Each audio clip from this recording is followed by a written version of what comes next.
Well, good morning to everyone. This is Mr. Arun Raj. I have been teaching English for 15 years at Danapur.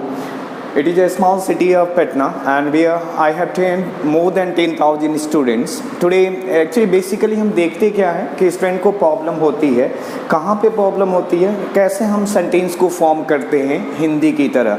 Generally देखा जाता है कि बच्चे को formation of sentence की problem होती है, और जब तक हमें सेंटेंस की फॉर्मेशन नहीं आए तो हम इंग्लिश को ना बोल सकते हैं ना लिख सकते हैं। I mean to state here, without having perfect or profound knowledge of formation of sentence, neither we can communicate in English nor actually we can write down English. So actually today we are going to discuss, आज हम लोग discuss करने जा रहे हैं how sentences are formed, कैसे हमारी sentence की फॉर्मेशन होती है। हम हिंदी की तरह इंग्लिश को लिखते हैं। इंग्लिश बहुत बड़ी, एक्चुअली इंग्लिश टफ नहीं है, बहुत आसान है इसको लिखना। मेरे को तो लगता है कि हिंदी से भी ज़्यादा आसान इंग्लिश को लिखना है। एक्चुअली हम लोग 5 सेंटेंस की डिस्कशन करेंगे, और with the help of 5 sentence 98% sentences will be developed in written. हम केवल 5% सेंटेंस को देखेंगे हिंदी में कि कैसे उसका इंग्लिश बनता है। उसके आधार पे हम 98% सेंटेंस का डेवलपमेंट कर लेंगे। जो एक्चुअली इंग्लिश को कैसे हम 98% सेंटेंस को डेवलप करते हैं अंग्रेजी में 5 सेंटेंस के आधार पे, only with the help of 5 sentences we can come to know how 98% sentences can be developed in English. Okay, it is quite easy format of development of sentence. ये बहुत ही इजी फॉर्मेट है हमारे sentence की development का। Actually I am going to write here, basically आप लोग भी उससे परिचित हो। मैं 5 हिंदी की सेंटेंस लिखने जा रहा हूँ। पहला मेरा हिंदी का सेंटेंस है, मैं राज हूँ। दूसरा मेरा सेंटेंस है, मैं अच्छा हूँ। और तीसरा मेरा सेंटेंस है, मैं जाता हूँ।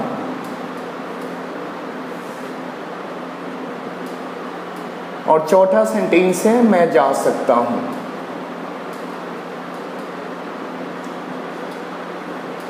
पांचवा मेरी सेंटेंस है, मैं जाने को हूं।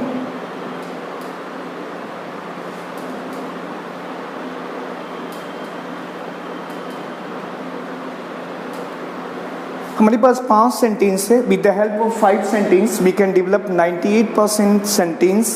That how 98% sentences are expressed in English और रिटन इन इंग्लिश। कैसे हमारी 98% सेंटेंस हिंदी में इंग्लिश में लिखी जाती है और बोली जाती है, और 2% सेंटेंस हमारे रिमाइंड हो जाते हैं which we will discuss later on. लेकिन हम 5 सेंटेंस के आधार पे, 5 हिंदी सेंटेंस के आधार पे हम जान जाएंगे कि कैसे हमारी इंग्लिश की फॉर्मेशन होती है। फॉर योर काइंड इन्फॉर्मेशन, जब भी हम हिंदी लिखते हैं तो हम असेंडिंग मैनर में लिखते हैं। असेंडिंग का मतलब पहले मैं लिखा, राज लिखा, हूँ लिखा, but it doesn't happen with English. लेकिन इंग्लिश के साथ ऐसा नहीं होता है। बेसिकली हमारे इंग्लिश में पहला क्या होता है, असेंडिंग होता है। असेंडिंग का मतलब हमारा पहले सब्जेक्ट होता है। अब आपका दिमाग में क्वेश्चन आएगा, question will be arising in your mind, what is subject. Then if you know little bit grammar, then you can find noun and pronoun, they are having functionality to become subject और object. मेरे कहने का मतलब है कि हमारी actually पूरे grammar में 2 ही पार्ट सब्जेक्ट और ऑब्जेक्ट का काम करता है, या तो नाउन या तो प्रोनाउन। और नाउन क्या होता है, दुनिया की जितनी भी नाम है, whatever names are in the world, all names are called noun. शायद आप जानते भी हैं और पढ़े भी होंगे कि हमारी दुनिया में जितने भी नेम हैं वो क्या है, हमारे नाउन हैं। और नाउन के बदले actually in place of noun whatever words come, these are called pronoun, and pronoun is changing face of noun. That's the reason pronoun is having functionality to work as subject और object. आपको एक बात बता दूं कि pronoun क्या है। Pro का मतलब के लिए, नाउन का मतलब नाम, यानी कि नाम के लिए जो शब्द का प्रयोग किया जाए उसको हम प्रोनाउन बोलते हैं। फॉर योर काइंड इन्फॉर्मेशन, आपको अपने दिमाग में बैठा लेना चाहिए कि 2 हमारे पार्ट्स ऑफ स्पीच हैं जो सब्जेक्ट और ऑब्जेक्ट का काम करते हैं, या तो नाउन नहीं तो pronoun. Did you understand? Either noun और pronoun. For your kind information, हम इंग्लिश की जो रिटन करते हैं किस आधार पे करते हैं, पहले हम या तो नाउन लेते हैं नहीं तो प्रोनाउन, यानी कि सब्जेक्ट को लेते हैं। पहला मेरा काम क्या होता है, आपको मालूम भी होगा सब्जेक्ट क्या होता है। तो सब्जेक्ट का मतलब जो काम को करे या जिसके बारे में हम डिस्क्राइब करें, उसको या स्टेट दिखाए, क्वालिटी दिखाए, उसको सब्जेक्ट बोलते हैं। जैसे आज मैं राम हूँ, ये राम क्या है? नाउन है, और ये मेरे नाम का इंट्रोडक्शन दे रहा है। मैं अच्छा हूँ, मेरी क्वालिटी दिखाई जा रही है। और मैं अभी बातें दो की करूँगा कि कैसे हमारी दो सेंटेंस, यानी कि मैं राज हूँ और मैं अच्छा हूँ, ये कैसे फॉर्म हुई, कैसे हम इसको इंग्लिश में लिखेंगे। आप लोग अच्छी तरह से जानते हैं कि मैं राज हूँ, तो और आप जनरली बोलते भी हैं, everybody is quite familiar with this fact कि मैं राज हूँ, it means I am Raj, मैं अच्छा हूँ, आई एम गुड। बट ये फॉर्मेशन होती कैसे है? बात यहाँ पे फॉर्मेशन की है। Matter is of formation, how English is written, ये लिखा कैसे जाता है। क्या मैं इसको आई कैन राज बोल दूँ, आई एम राज बोल दूँ, आई डू राज बोल दूँ, आई शुड राज बोल दूँ, आई विल राज बोल दूँ? ऐसा तो नहीं होता है। फिर इसकी फॉर्मेशन कैसे होती है, इस बात का हम लोग डिस्कशन करेंगे। सबसे पहले मैंने क्या कहा, हमें असेंडिंग लेना होता है। असेंडिंग का मतलब हमें सब्जेक्ट लेना होता है, और मैंने बहुत ईजी वे में आपको समझाया कि सब्जेक्ट कौन होता है, या तो नाउन होता है, नहीं तो प्रोनाउन होता है। लेटर ऑन हम डिस्कस करेंगे। हमारा शॉर्ट फॉर्मेट है जो 15-20 मिनट की फॉर्मेट है, कैसे हमारी सेंटेंस की फॉर्मेशन होती है उसकी हम चर्चा कर रहे हैं। हम पूरी ग्रामर की चर्चा अभी नहीं कर रहे हैं, क्योंकि हमारे किसी भी सेंटेंस को फॉर्म होने के लिए नॉर्मल इश्यूज होते हैं। केवल वर्ड की जो अरेंजमेंट होती है उसको अगर हम प्रॉपर वे में कर लें, और वर्ड्स क्या होते हैं तो आपको मैं बताना चाहूँगा कि वर्ड्स हमारे पार्ट्स ऑफ स्पीच है। इसलिए अगर आपके पास पार्ट्स ऑफ स्पीच की नॉलेज है, इसका मतलब आपकी फॉर्मेशन ऑफ सेंटेंस आसानी से पॉसिबल है। और दूसरी बात है, जब हम सेंटेंस की फॉर्मेशन जान जाते हैं, पार्ट्स ऑफ स्पीच जान जाते हैं, तो हमारी लैंग्वेज की भी डेवलपमेंट हो जाती है। It is not very tough task, it is quite easy and spontaneous task. ये बहुत ही आसान टास्क है और बहुत ही आसान है इंग्लिश को लिखना।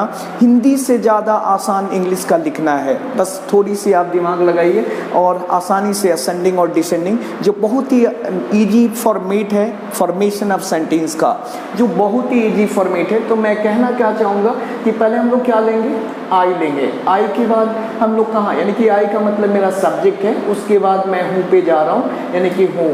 कमिंग वर्ड्स स्पेसिफाइज और सेंटेंस, इसके पहले आने वाली सेंटेंस हमारे सेंटेंस को स्पेसिफाई करती है कि उसको टेंस में जाना है, सेंस में जाना है, या इन्फिनिटी में जाना है, या सिंपल प्रेजेंट या सिंपल पास्ट में जाना है। मेरे कहने का मतलब समझिएगा कि जो वर्ड है कमिंग वर्ड, इट स्पेसिफाइज और sentence either it has to go in present, past, future, tense, since और infinitive। मैंने क्या कहा, टेंस की हम बातें कब करेंगे, जब ये लास्ट डिसेंडिंग के पहले आने वाला शब्द वर्ब हो। यहाँ पे देखना, मैं राज हूँ के पहले क्या आ रहा है, राज, नाउन है।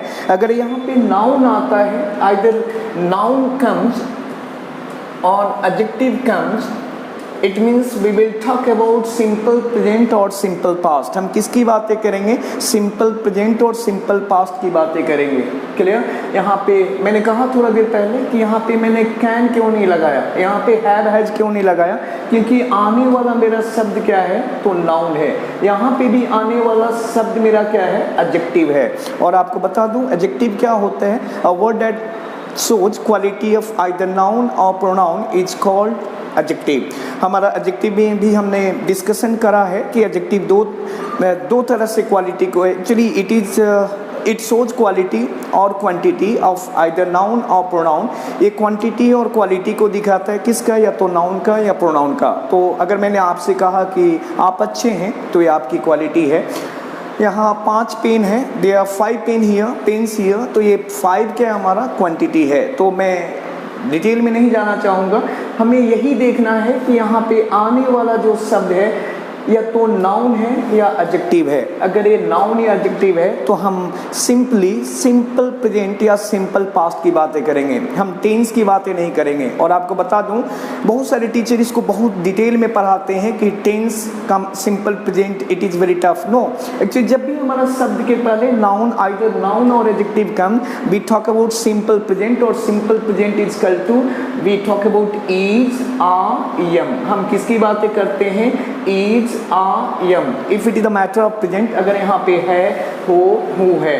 अगर हमारा था हो जाएगा तो क्या होगा, was and were. Either it will B was and वो, इट मीन्स कौन यहाँ पे वाज वो इज आई एम को ले रहा है, तो आंसर मिलता है कि ये राज, यानी कि जो नाउन हमारा आया है ये स्पेसिफाई कर रहा है कि यहाँ पे आना किसको है, या तो इज आर एम को आना है या वाज वो को आना है। क्लियर, समझने की कोशिश कीजिएगा। ये नाउन डिसाइड कर रहा है और एडजेक्टिव डिसाइड कर रहा है। ये टेंस की बातें क्यों नहीं कर रहा है, क्योंकि आने वाला जो शब्द है या तो नाउन है नहीं तो एडजेक्टिव है। अगर मैं, बहुत सारे टीचर बोलते हैं कि ये स्टेट की बातें हैं तो नेचुरल है, क्वालिटी और स्टेट या नेम किसी का भी हमारा कौन दिखाते तो ये स्टेट आता है या नेम आता है या स्टेट आता है या क्वालिटी आता है, तो दिखाने वाला जो शब्द होता है या तो नाउन होता है नहीं तो एडजेक्टिव होता है। क्लियर, अगर मैं किसी का इंट्रोडक्शन देता हूँ तो किसी के नाम से इंट्रोडक्शन देता हूँ, उसको या तो नाउन से इंट्रोडक्शन देता हूँ या तो प्रोनाउन से इंट्रोडक्शन देता हूँ, इसका या उसकी मैं क्वालिटी को दिखाता हूँ। तो या तो आने वाला शब्द यहाँ पे नाउन है या क्वालिटी है, तो हम उसमें किसका प्रयोग करते हैं, सिंपल प्रेजेंट या सिंपल पास्ट। बचपन से आप पढ़ते भी आ रहे हैं कि मैं राम हूँ तो आई एम राम बोलते हो, मैं राम था तो आई वॉज राम बोलते हो, मैं अच्छा हूँ तो आई एम गुड, मैं अच्छा हूँ तो आई एम गुड बोलते हो,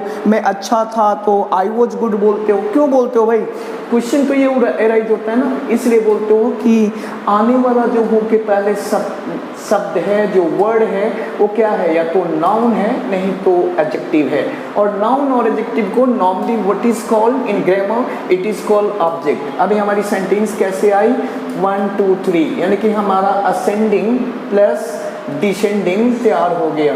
क्या तैयार हो गया, असेंडिंग प्लस डिसेंडिंग, यानी कि इस शब्द को हमें अरेंज करना है। अगर इस बेस पे हम अरेंज करेंगे तो हमारी सेंटेंस की फॉर्मेशन हो जाएगी। मैं राज हूँ, अब आप जानते हो कि आई के साथ हम हूँ के लिए क्या लगाते हैं, एम लगाते हैं, आई एम राज। क्लियर, मैं अच्छा हूँ, आई एम गुड। क्लियर, यानी कि इंग्लिश की जो रिटर्न हो रही है वो किसके आधार पे होती है, असेंडिंग प्लस डिसेंडिंग। ये तो हमारी सिंपल सेंटेंस है। However sentences are long, all sentences can be formed with the help of ascending और डिसेंडिंग। जैसे हम हिंदी को लिखते हैं या बोलते हैं उसी तरह हम इंग्लिश को भी लिखते हैं। ज़्यादातर देखा जाता है कि बहुत सारे स्टूडेंट को प्रॉब्लम होता है लैंग्वेज को लिखने में, लेकिन लैंग्वेज का लिखना बहुत ही आसान है, हिंदी से भी आसान है अगर हम उसकी फॉर्मेशन को जान लें। तो मैंने क्या बताया यहाँ पे आपको कि किसी भी सेंटेंस की फॉर्मेशन असेंडिंग प्लस डिसेंडिंग होती है। एक बात, अभी मैं उस बात को नहीं ले जाऊँगा, otherwise it complication will be arise in your mind.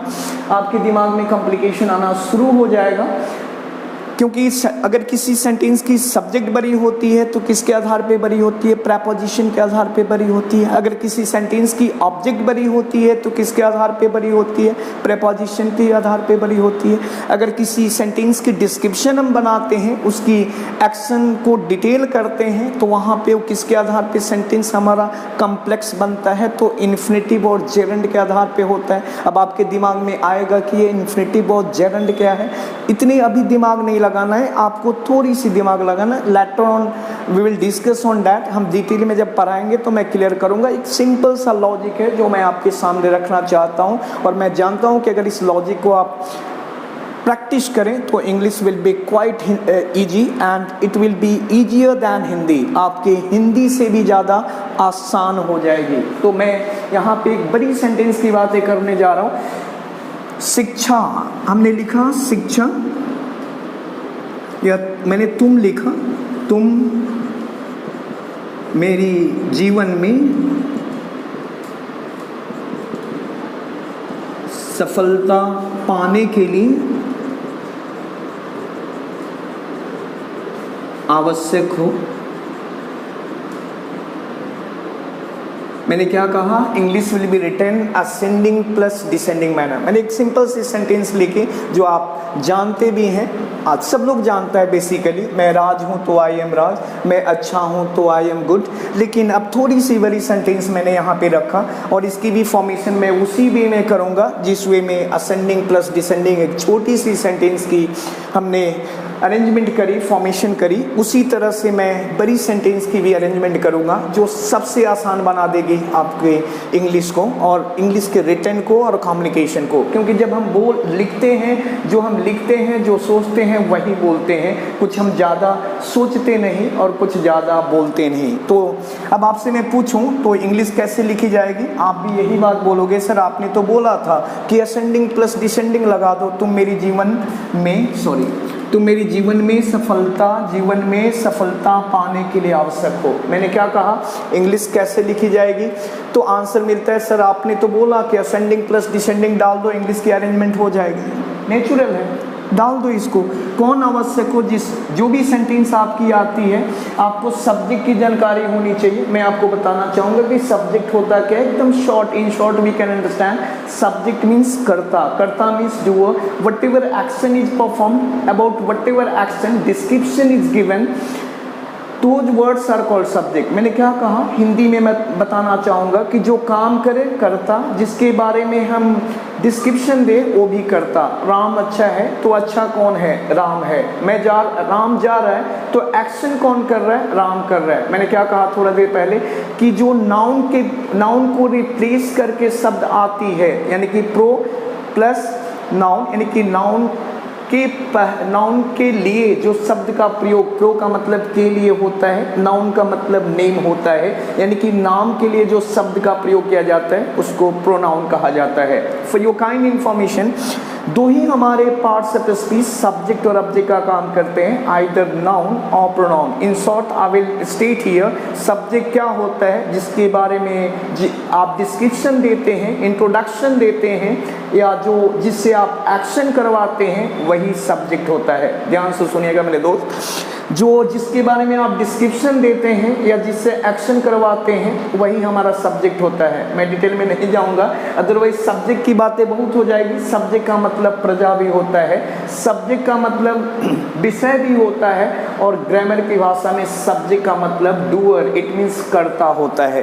तो तुम मेरे जीवन में सफलता पाने के लिए आवश्यक हो। कौन आवश्यक हो? अगर इससे आप क्वेश्चन करेंगे, what ever answer come that is subject. मैं समझने की कोशिश कर रहा हूँ, कौन समझने की कोशिश कर रहा है? आंसर मिलता है मैं, यानी कि समझने का काम कर कौन रहा है? आप ढूंढ लीजिए ना कौन कर रहा है, तो मैं कर रहा हूँ। यहाँ पे मैं क्या हुआ? सब्जेक्ट हुआ, यानी कि जो काम को करे उसको कर्ता बोला जाता है। तो यहाँ पे मैंने क्या कहा, पहले हमें क्या लेना होगा? असेंडिंग। असेंडिंग का मतलब तुम का इंग्लिश क्या होगा? You. After then we go at last, हम कहाँ जाएंगे? लास्ट में। After going at last we check coming words specifies our sentence. आने वाली शब्द हमारे सेंटेंस को निश्चित करेगी कि इसको टेंस में जाना है, इसको सेंस में जाना है, इसको इन्फिनिटिव में जाना है, या इसको सिंपल प्रेजेंट और सिंपल पास्ट में जाना है। जैसे कि मैंने कहा कि 98% सेंटेंसेस का डेवलपमेंट ये 5 प्रकार के छोटी सेंटेंसेस के आधार पे होती है।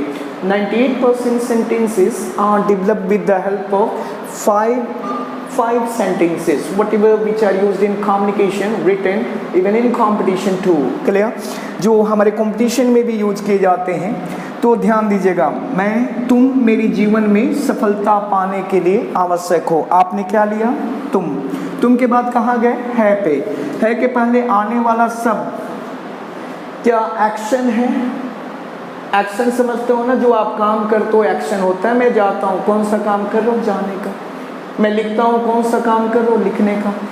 दिमाग में एक बात रख लो कि ये जो शब्द है वो वर्ब नहीं होना चाहिए। अगर वर्ब नहीं हुआ तो दो ही कंडीशन उसके साथ लागू होती है, या तो सिंपल प्रेजेंट या सिंपल पास्ट। याद रख लेना मेरे दोस्त, अगर हमारा वर्ब नहीं आए तो ना टेंस की बातें करेंगे, ना सेंस की बातें करेंगे, ना इन्फिनिटिव की बातें करेंगे। हम लोग सिंपली किसकी बातें करेंगे? सिंपल प्रेजेंट की बातें करेंगे और सिंपल पास्ट की बातें करेंगे। और सिंपल प्रेजेंट की बातें करेंगे तो हमें इज आरएम लगाना होगा। अब अगर सिंपल पास्ट की बातें करेंगे तो हमें वाज लगाना होगा। I just made it clear couple of moment back. मैंने इसको थोड़ा देर पहले भी क्लियर किया था। तो मेरे दोस्त यहाँ पे देखो ना, आवश्यक, क्या आवश्यक कोई एक्शन वर्ड है? क्या एक्शन वर्ड, अभी मैंने क्या बताया कि एक्शन वर्ड होता क्या है? जो आप एक्शन करते हो एक्शन वर्ड होता है। बचपन से आप पढ़ते आ रहे हैं। मैं जाता हूँ, आप कौन सा एक्शन कर रहे हो? भी या जाने का। मैं पढ़ाता हूँ, कौन सा एक्शन कर रहा हूँ, पढ़ाने का क्या आवश्यक कोई एक्शन है। मैंने तो एक और नॉर्मल वे में मैंने एक्शन को पहचानने की बातें करी कि जो भी एक्शन यानी हिंदी में अगर ना लगे तो समझ लेना भैया कि वो एक्शन वर्ड है। जाना, जाना का मतलब क्या होता है, गो। पढ़ना, पढ़ना का मतलब रीड, पढ़ाना, टीच, ना लगा है तो इसको क्या बोलेंगे, एक्शन वर्ड बोलेंगे। एक्शन वर्ड को ही ग्रामर की भाषा में क्या कहा जाता है, in the language of grammar, in the parts of speech, parsing of grammar, it is called verb. इसको क्या कहा जाता है, वर्ब कहा जाता है। मैं अभी बहुत सारी बातें नहीं कर रहा, मैं ग्रामर की डिटेलिंग नहीं कर रहा, मैं यहाँ पे बात एक सिंपल लॉजिक में पेश कर रहा हूँ कि कैसे हमारी सेंटेंस की फॉर्मेशन होती है। जो बच्चे कंफ्यूज होते हैं, कैसे वो एक थोड़ी सी दिमाग लगाकर किसी भी सेंटेंस को आसानी से हिंदी सेंटेंस को इंग्लिश में लिख सकते हैं, मैं उसकी बातें कर रहा हूँ। तो मैंने क्या कहा, action word is called verb. यहाँ पे क्या ये वर्ब है, तो आवश्यक तो वर्ब नहीं है, आवश्यक तो हमारा क्या है, क्वालिटी है। तुम आवश्यक हो, यू आर इम्पोर्टेंट, यानी कि तुम्हारी मेरी नीड है ना, तो इम्पॉर्टेंट है दिमाग से हटा दो कि अगर वर्ब नहीं है तो दो ही बातें करोगे, या तो सिंपल प्रेजेंट की बातें करोगे या सिंपल पास्ट की बातें करोगे। और सिंपल प्रेजेंट के लिए, डिसेंडिंग के लिए क्या किससे स्टार्ट होगा, ये हमारा सब्जेक्ट के बाद इज आर एम का प्रयोग होगा या वाज वो की प्रयोग होगी। अगर हमारे प्रेजेंट की बातें करेंगे तो इज आर एम की प्रयोग होगा, अगर पास्ट की बातें करेंगे तो वाज वो का प्रयोग होगा। बहुत सारे टीचर यहाँ पे भी ऑब्जेक्ट करेंगे, इसको हम वर्ब मानते हैं। We are not going to have a detailing of grammar, हम लोग ग्रामर की डिटेलिंग नहीं चाहते, हम लोग सेंटेंस की फॉर्मेशन जा रहे हैं। Simply we are going to have a discussion on sentence, that how sentences are formed like Hindi. हम कैसे सेंटेंस की फॉर्मेशन हिंदी की तरह करते हैं, देखें भाई। तो यहाँ पे देखो ना, वर्ब नहीं है तो मैंने क्या लगा दिया, यू आर। आवश्यक का इंग्लिश क्या हुआ, इम्पॉर्टेंट। मैंने तो आवश्यक इम्पॉर्टेंट लगा दी, मैंने 1 2 3 ले लिया। एक सिंपल सा लॉजिक है, इसको हम इन्फिनेटिव बोलते हैं ग्रामर की भाषा में। लेकिन आप एकदम दिमाग से अभी उसकी बातें मत करो, इन्फिनेटिव और जेरेंट की बातें मत करो। सिंपली ये देख लो कि अगर के लिए आया और के लिए वर्ब को जोड़ा, मैंने क्या कहा, ये के लिए आया और वर्ब को जोड़ा तो दो ही कंडीशन में जोड़ता है, या तो टू बी वन से जोड़ता है, नहीं तो फॉर बी फोर से। आंख बंद करके you are having two option, to blindfold you are having two option. आंख बंद करके आपके पास दो ऑप्शन है, आंख पे पट्टी बांध के दो ऑप्शन है, या तो टू बी वन लगा दो या फॉर बी फोर लगा दो। मैं बहुत डिटेलिंग नहीं जा रहा। यानी के लिए ने किसको जोड़ा, पाना। पाना क्या, मैंने थोड़ा देर पहले कहा ना कि पाना का मतलब एक्शन वर्ड हो गया। तो यू आर इम्पॉर्टेंट, क्या, टू। टू के लिए क्या मतलब, हम टू लगाया। अगर मैं टू लगाता हूँ तो V1 लगाना होगा, फॉर लगाऊंगा तो V4 लगाना होगा। It is totally up to you, whatever option you want to apply you can. ये आप पे डिपेंड करता है कि जो भी आप ऑप्शन को यूज करना चाहे यू कैन, ये टोटली आप पे निर्भर करता है। तो मैंने टू लगा दिया, के लिए का इंग्लिश टू हो गया। टू के बाद पाना, यानी कि मुझे वर्ब का V1 लगाना होगा, फर्स्ट फॉर्म में वर्ब को डालना होगा। अगर फॉर लगाता तो गेट को गेटिंग करना होता। तो के लिए पाना, पाना का इंग्लिश हुआ सक्सेस। मे का इंग्लिश क्या हुआ, इन। मेरी जीवन का मतलब क्या हुआ, माई लाइफ। आप मेरे को बताओ क्या हिंदी की तरह इंग्लिश है कि नहीं है, हमारी इंग्लिश कैसे सेट रही है, असेंडिंग प्लस डिसेंडिंग। आप देख लो यहाँ पे 4 5 6 7 8 कहाँ पे पहुँच गए हम, 1 पे। यानी कि इंग्लिश लिखी कैसे जा रही है, ascending plus descending. Are you getting on to, समझ रहे हैं आप। अब मैंने क्या कहा थोड़ी देर पहले, मैंने कहा कि किसी भी सेंटेंस की अगर फॉर्मेशन होती है तो असेंडिंग प्लस डिसेंडिंग होती है, जिसको मैंने यहाँ प्रूफ किया। You are important to get success in my life. आप मेरे जीवन में सफलता पाने के लिए आवश्यक हो। अगर आप नहीं हो तो सफलता नहीं मिल सकती। If you are not, I can't get success, we can't get success. This much important you are, इतना इम्पॉर्टेंट आप हो। तो मेरे कहने का मतलब क्या है, हम सेंटेंस को कैसे देख रहे हैं, असेंडिंग प्लस डिसेंडिंग। थोड़ा देर पहले मैंने कहा था कि किसी भी सेंटेंस की अगर फॉर्मेशन बड़ी करनी होती है, यानी कि सेंटेंस को हमें लार्ज करना होता है, we have to make large sentence. Large sentences can be developed with the help of prepo, because subject can be large with the help of prepo. Prepo का मतलब प्रेपोजिशन होता है। और object can be large with the help of prepo, यानी कि किसी भी sentence का हम लार्ज कैसे बनाते हैं, सब्जेक्ट और ऑब्जेक्ट के आधार पे, यानी कि प्रेपो अगर हम लगा देंगे तो सब्जेक्ट हमारा लार्ज होगा, प्रेपो लगा देंगे तो ऑब्जेक्ट लार्ज हो जाएगा। और ये जो टू भी वन और फॉर भी फोर आप यूज कर रहे हो, ये भी हमारे सेंटेंस को कॉम्प्लेक्स यानी कि लार्ज बनाने का काम करते हैं, जिसको इन्फिनिटिव और जेरेंड कहा जाता है। Did you understand? I hope so you may have understood. अगर डाउट हो तो मेरे क्लास में आना, देखना कैसे हम सेंटेंस की फॉर्म करते हैं। मात्र 15 दिन में आप सेंटेंस को जैसे हिंदी लिखते हो वैसे इंग्लिश लिखना सीख जाओगे। It is not very big deal, it's normal deal like Hindi. ये नॉर्मल डील है हमारे साथ जो हिंदी की तरह होगी। क्लियर? तो यहाँ पे हम बात कर रहे हैं, अब बड़ी सेंटेंस को उठाते हैं। एक बड़ी सी सेंटेंस जो प्रेपो के आधार पे, अगर आप पार्सिंग ऑफ ग्रामर नहीं जानते हो तो बस 5 दिन के अंदर में पार्सिंग ऑफ ग्रामर जान जाओगे और फॉर्मेशन ऑफ सेंटेंस नॉर्मल हो जाएगी। हमारी बहुत लंबी टाइम गुजर जाती है सेंटेंस को लिखने में, यानी कि लिखने हमें नहीं आता है। अगर हमें लिखने नहीं आता है तो हमें बोलने भी नहीं आ सकता, क्योंकि इंग्लिश को कम्युनिकेशन को याद करके नहीं बोला जा सकता। ये भी हिंदी की तरह एक नेचुरल एक्सप्रेशन है, ये भी हिंदी की तरह ही एक्सप्रेशन है। इसीलिए मैं ये पढ़ा रहा हूँ कि कैसे हम अंग्रेजी को हिंदी की तरह लिखते हैं। ये बहुत बड़ी चीज़ नहीं है, इसको एक फोबिया बनाया गया है, डर बनाया गया है, जिसके चलते बच्चे बहुत ज़्यादा डरते हैं और कहते हैं इंग्लिश बहुत टफ है। लेकिन मेरे दोस्त, इंग्लिश टफ नहीं, बहुत ही आसान है। अगर हम इसको थोड़ी सी चाहत इसमें लगा दें तो हम बहुत ही कम दिनों में, I am damn sure within 2 to 3 months we will start communicate और वी विल स्टार्ट कम्युनिकेटिंग। हम कम्युनिकेट भी कर लेंगे और हम लोग लिख भी सकते हैं। और लिखना कोई बहुत बड़ा काम नहीं, बहुत ही छोटा काम है। इट्स ए नॉर्मल इशू, ये नॉर्मल हमारा इशू, नॉर्मल हमारा वे है इसको डेवलप करना। समझ में आ गया? तो मैं बातें यहाँ पे अब एक बड़ी सेंटेंस की कर रहा हूँ। भारत की सरकार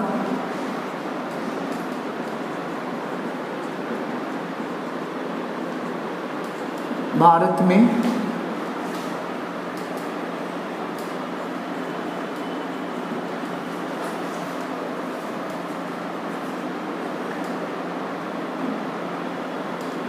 विकास लाने के लिए तैयार है।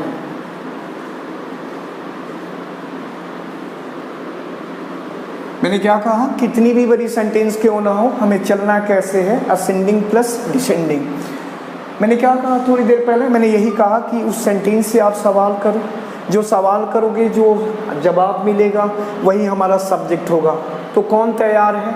आपने क्वेश्चन किया इस सेंटेंस से, कौन तैयार है? तो भारत की सरकार तैयार है, भारत की सरकार। अब आप देखना, बचपन से पढ़े आ रहे होंगे कि का के की हमारा क्या होता है? प्रेपो होता है, प्रेपोजिशन होता है, जिसको हम उल्टा लिखते हैं भारत की सरकार। तो क्या लिखोगे भैया? The government of India, the government of India, यानी कि गवर्नमेंट ऑफ इंडिया।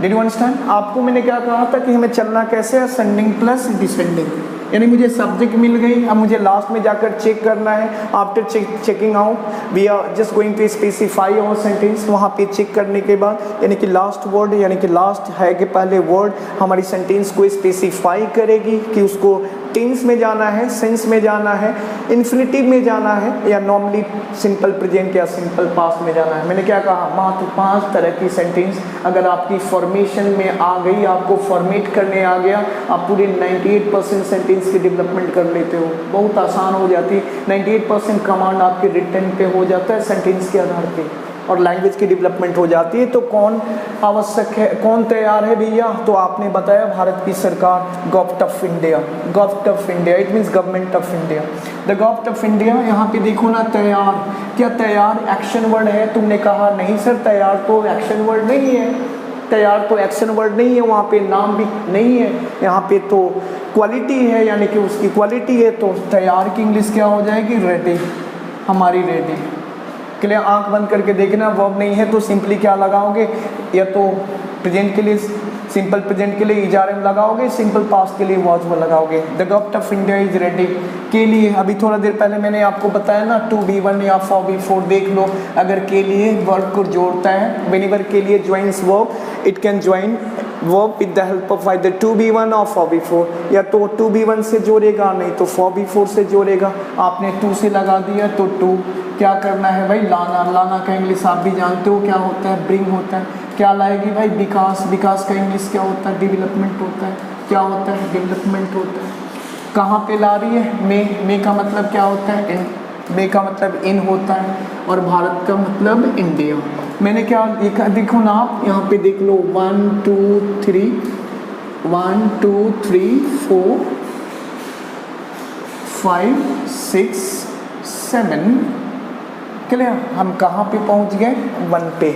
हमारी इंग्लिश की फॉर्मेशन कैसे हो रही है, असेंडिंग प्लस डिसेंडिंग। जैसे हम हिंदी की अरेंजमेंट करते हैं उसी तरह इंग्लिश की अरेंजमेंट करते हैं। Did you understand? I hope so you may have understood. आप समझ गए होंगे। The government of India is ready to bring development in India, यानी कि डेवलपमेंट इन इंडिया। 2 बार इंडिया लिखने की जरूरत नहीं है, अगर लिख दिए तो कोई हर्ज नहीं है। The government of India is ready to bring development, clear, in India. Bharat में विकास लाने, भारत की सरकार भारत में विकास लाने के लिए तैयार है। Did you understand? I hope सो आपको, आपके लिए आसान हो गई होगी कैसे सेंटेंस की फॉर्मेशन हो।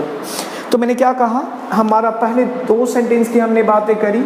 एक तो लास्ट में नाउन लेकर आएगा, आने वाला उसका शब्द लास्ट में डिसेंडिंग में या तो नाउन होगा नहीं तो एडजेक्टिव होगा। अगर नाउन होगा या एडजेक्टिव होगा वो 2 ही बातें करेगा, या तो सिंपल प्रेजेंट की बातें करेगा या सिंपल पास्ट की बातें करेगा।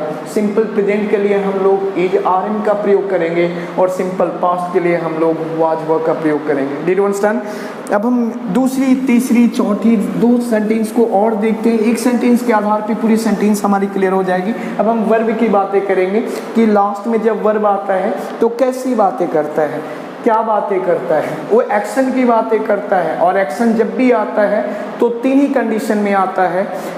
एक कंडीशन को छोड़कर मैं बाद में उसकी डिस्कशन करूंगा। 3 यानी 98% सेंटेंस की डेवलपमेंट जो होती है वो हमारी मात्र 5 सेंटेंस पे हो जाती है। 2% सेंटेंस हमारे रिमांड बच जाते हैं जो बहुत ही आसान है, जिसको हम डिस्कस करेंगे लेटर ऑन। लेकिन 98% सेंटेंस मात्र 20 मिनट में, 25 मिनट में हम डिस्कस कर लेंगे कैसे सेंटेंस की फॉर्मेशन होती है। तो मेरे दोस्त यहाँ पे देखना, मैं जाता हूँ, मैं पढ़ने जाता हूँ, ठीक है, मैं पढ़ने जाता हूँ, या मैं अंग्रेजी पढ़ने जाता हूँ, ठीक है, मैं इंग्लिश पढ़ने जाता हूँ।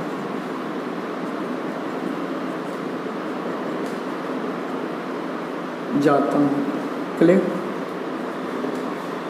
मैं इंग्लिश पढ़ने जाता हूँ। अब तो मैंने क्या कहा है, इंग्लिश कैसे लिखी जाती है, अभी थोड़ा देर पहले मैंने इसको बड़ा किसके आधार पे बनाया, तो प्रेपो के आधार पे मैंने थोड़ी देर पहले क्लियर भी किया था। अभी मैं बड़ा नहीं बना रहा हूँ, इसको एकदम नॉर्मल सेंटेंस बना रहा हूँ, छोटा सा इजी सेंटेंस बना रहा हूँ। इंग्लिश लिखे कैसी जाती है ये बातों का डिस्कशन हो रहा है हमारी। हमने कहा असेंडिंग प्लस डिसेंडिंग, फिर वही बातें करेंगे, असेंडिंग प्लस डिसेंडिंग। मैं इंग्लिश पढ़ने जाता हूँ, कौन जाता है भैया, मैं का मतलब क्या हुआ, काम करने वाला क्या है भाई, मैं हूँ। तो मैं का मतलब क्या हुआ, काम करने वाला को मैं डूअर बोलूँ या सब्जेक्ट बोलूँ, दैट इज सेम, ये हमारा सेम है। अब देखो ना, हूँ पे मैं चला गया, हूँ के पहले जाना, जाना बचपन से पढ़ता आ रहा है ना, believer at the last verb ता है, ती है, कम एक्शन आ जाएगा उसमें, ता है आ जाएगा, तो किसकी बातें करेगा, प्रेजेंट इंडेफिनिट की बातें करेगा। और प्रेजेंट इंडेफिनिट की बातें करेगा तो किसकी बातें करेगा, V1 और V5 की बातें करेगा, यानी कि सिंगुलर और प्लूरल वर्ब की बातें करेगा। जो वर्ब V1 होता है वो कैसा वर्ब होता है, वो प्लूरल वर्ब होता है, और V5 जो होता है वो कैसा वर्ब होता है, सिंगुलर वर्ब होता है। यानी कि उसको सिंगुलर होने के लिए सब्जेक्ट का सिंगुलर होना पड़ेगा। Subject is singular, verb is singular, subject is plural, verb is plural. अब तुमको ये दिमाग में आ रहा होगा मेरे भैया कि ये सब्जेक्ट सिंगुलर क्या है, सब्जेक्ट प्लूरल क्या है।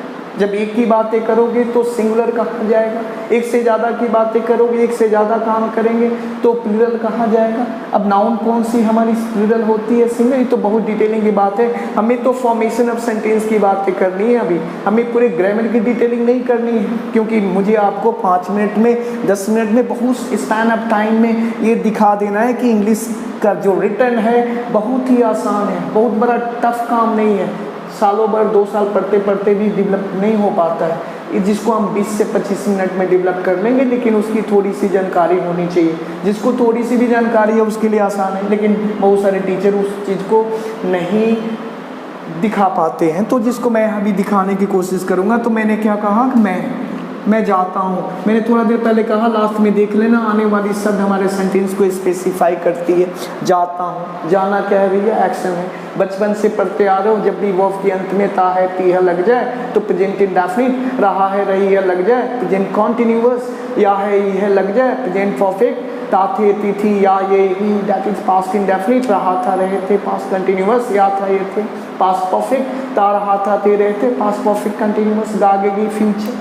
मैंने क्या कहा? पूरी टेंस की बातें मैंने कर ली। अब प्रेजेंट की बातें करूंगा तो प्रेजेंट कहता है क्या कि मुझे दो ही फॉर्म का वर्ब दे दो, या तो V1 या V5। V1 का मतलब है मुझे पहली फॉर्म दे दो, V5 का मतलब यानी मेरे में एस या एस लगा दो। क्लियर? और कब लगाओ? जब मेरा आने वाला जो हमदम, जो मेरा साथी यानी कि मेरा काम करने वाला व्यक्ति अगर सब्जेक्ट है, सिंगुलर है, अकेला है, तो मुझे V1 V5 यानी मेरे वर्ब में यानी मेरे एक्शन में एस और एस लगा दो। अगर वो प्लूरल है तो मुझे मेरे साथ एस और एस का प्रयोग मत करो। यानी कि तुम्हारी बातें क्लियर हो जाती है, इंग्लिश चलेगी कैसे? Ascending plus descending. अगर हिंदी की भाषा में हम लोग जो बिहारी भाई लोग जो पढ़ते हैं ना कि मैं ता है ती है, जब भी वर्ब के अंत में लग जाए तो समझ लेना भैया कि ये क्या है? प्रेजेंट इंडेफिनिट है। तो वो भी तो बातें आ गई। मैं जाता हूँ, जाना में ता है लगा है तो समझ लो कि भैया क्या है? प्रेजेंट इंडेफिनिट है। अगर प्रेजेंट इंडेफिनिट है तो क्या बातें करोगे? V1 और V5 यानी कि वर्ब का पहला फॉर्म और वर्ब का पांचवा फॉर्म। वर्ब का पहला फॉर्म यानी कि वर्ब गो है तो गो, पांचवा फॉर्म यानी कि उस गो को क्या करना होगा? यस, एस या यस लगाना होगा। वो बात में बातें करेंगे कि एस कहाँ लगेगा, एस कहाँ लगेगा, यस कहाँ लगेगा, दैट इज अनदर थिंग। लेकिन फॉर्मेशन हमें जानना है कि अरेंजमेंट ऑफ वर्ड कैसे करते हैं।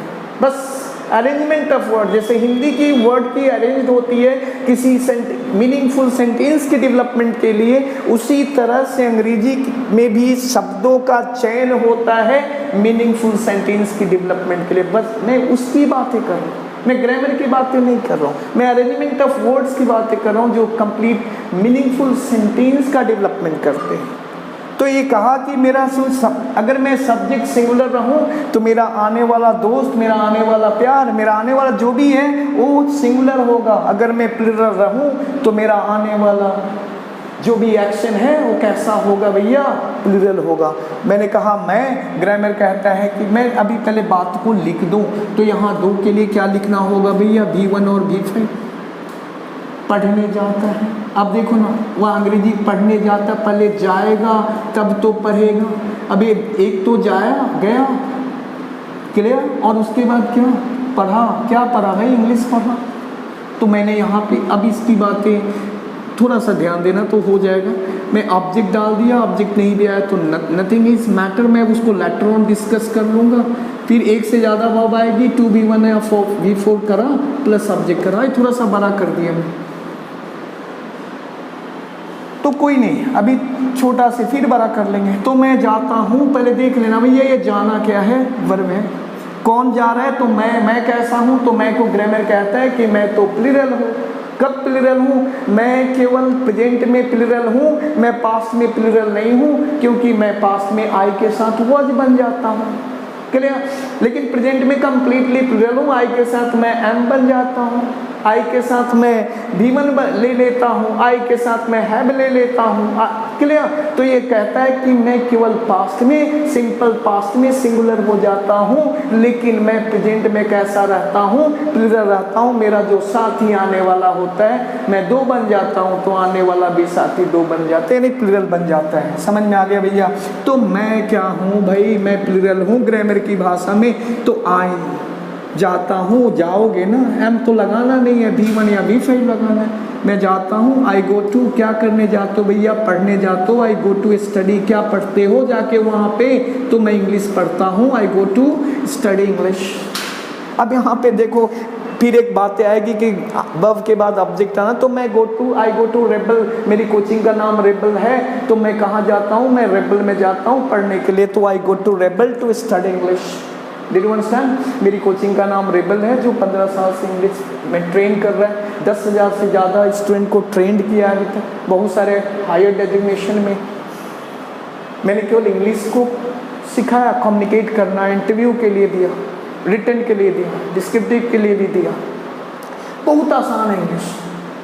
इसको don't create phobia for that, don't create phobia, it is quite easy, it is easier than Hindi. ये हिंदी से भी आसान है, समझ रहे हैं आप।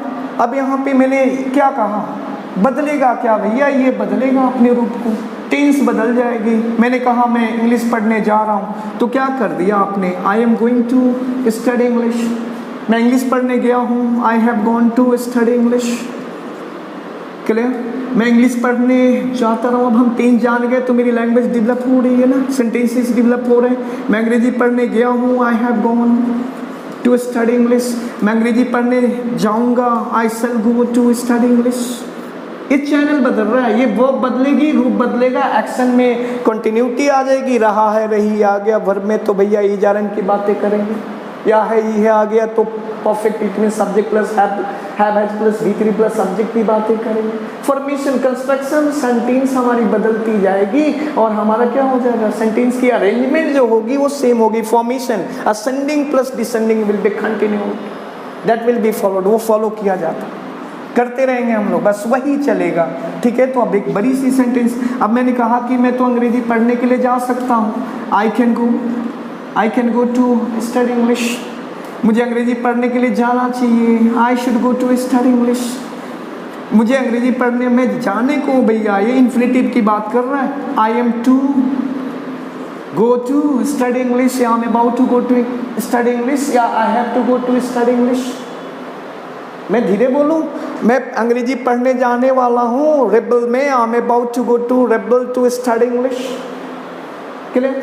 मैं अंग्रेजी पढ़ने जा सकता हूँ रेबल में, I can go to study English at Rebel, या I can go to Rebel to study English. Did you understand? English चल कैसे रही है भैया, ये 98%, यानी कि अगर मैं वर्ब की बातें करूँगा तो टेंस की डेवलपमेंट होगी, सेंस की डेवलपमेंट होगी, और टेंस से ही हमारी पैसिव वॉइस बनती है, टेंस से हमारी नरेशन बनती है।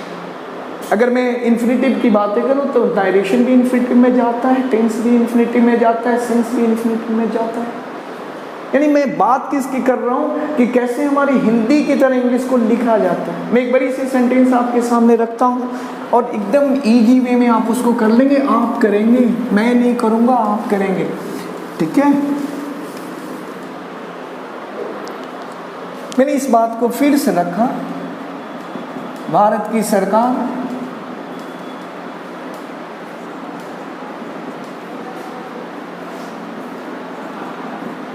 बेरोजगारी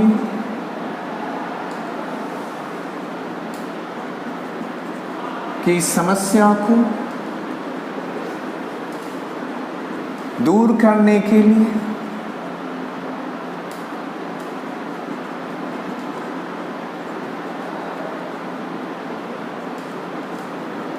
बहुत सारे कदम उठाती है,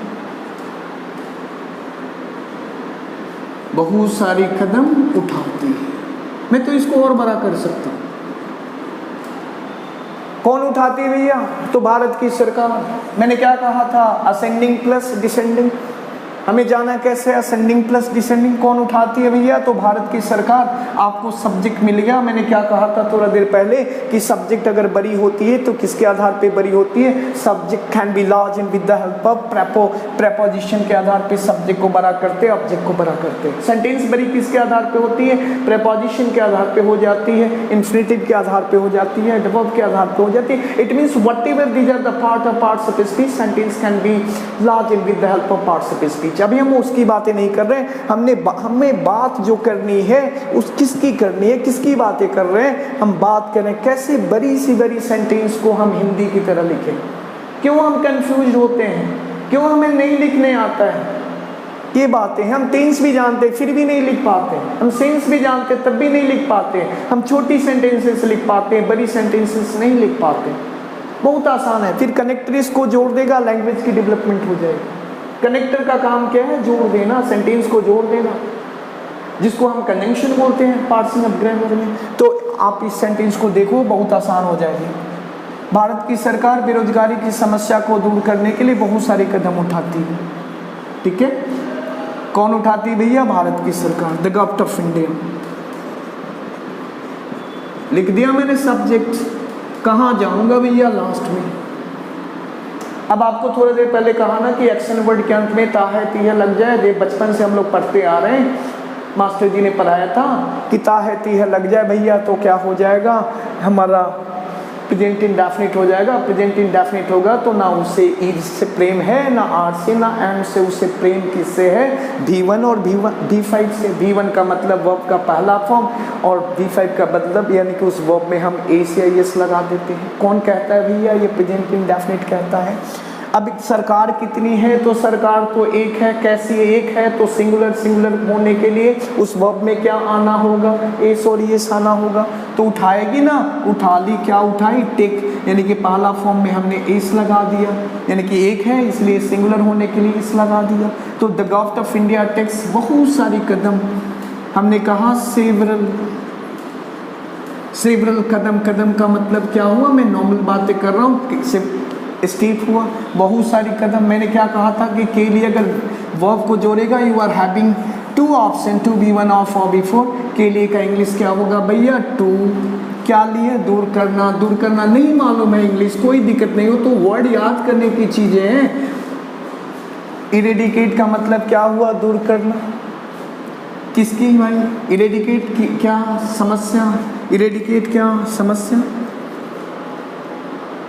इरेडिकेट क्या, तो समस्या, प्रॉब्लम। का इंग्लिश क्या हुआ भैया, ऑफ, क्या किसकी समस्या, इरेडिकेट प्रॉब्लम ऑफ अनएम्प्लॉयमेंट।